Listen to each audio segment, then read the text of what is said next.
President Museveni abanduze no kwiguraho ikanisa ya St. Luke Church of Uganda atakakira mjenyu mukuru obiro ryo wabiriho President w'ihanga ya Nigeria Olusegun Obasanjo.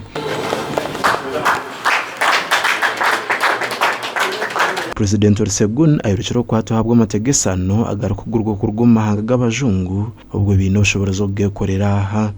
I don't know that Uganda is a net exporter of milk.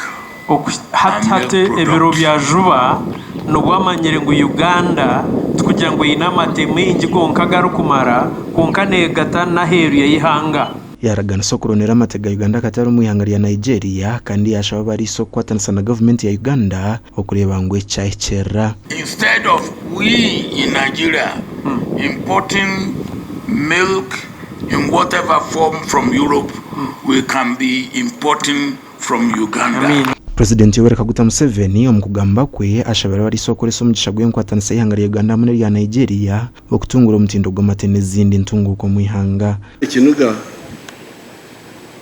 tunabendeba utukebe tomate utabenturga Switzerland nturga New Zealand utukebe tomate harimo amata abantu beta condensed milk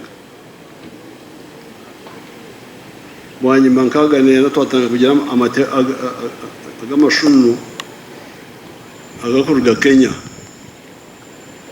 atunyebuza ababanyankore abahangirwe nente ikikoze birako kamera akatare neki. Hona Museveni ashabira bari sokoragana n'abembezo babo okutungura umutindo gw'amato mucangeki. Who have been keeping cows for the last 7,000 years or more. Abo sire batungirente kurgo myaka enkashanju enyima have no income. Batine ntasiya nakachekona.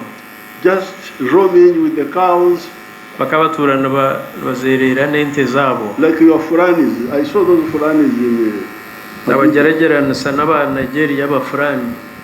So we said no, you must convert to produce milk for the market of Uganda and outside. President ayongere yashaba minister w'iby'amatungo kushobora hakiresera barisa bari mu kongera umutindo gw'amate kandi minister rwamirama mugarukire mati. Badini indwara yezwa kabinete kasaramu kakabura kandi cyaba isa kutera umugaro abo koti yesengeze tandukwa ukwenda kwagura yumbazo kugemezwa abarisa bagumana bagura kandi twagema amatungo gona miliyoni 8 na dozi z'amatungo gona ga Uganda ukureba ngo twagibingaha amategeko enyamazinzi gazomukataye NCA.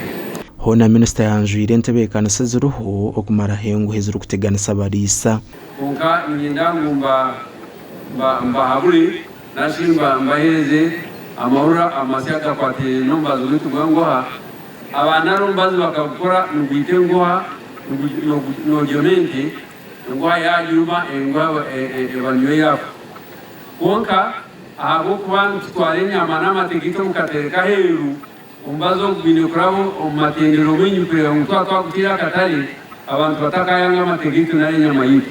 Report y'imsharure ya district ya Kiruhura nerekangura itazo ziri hagati y'emitwaro 9 na miliyoni 1 na zikamukorwa umuntu burizoba gashakwa Paulo turi yamureba.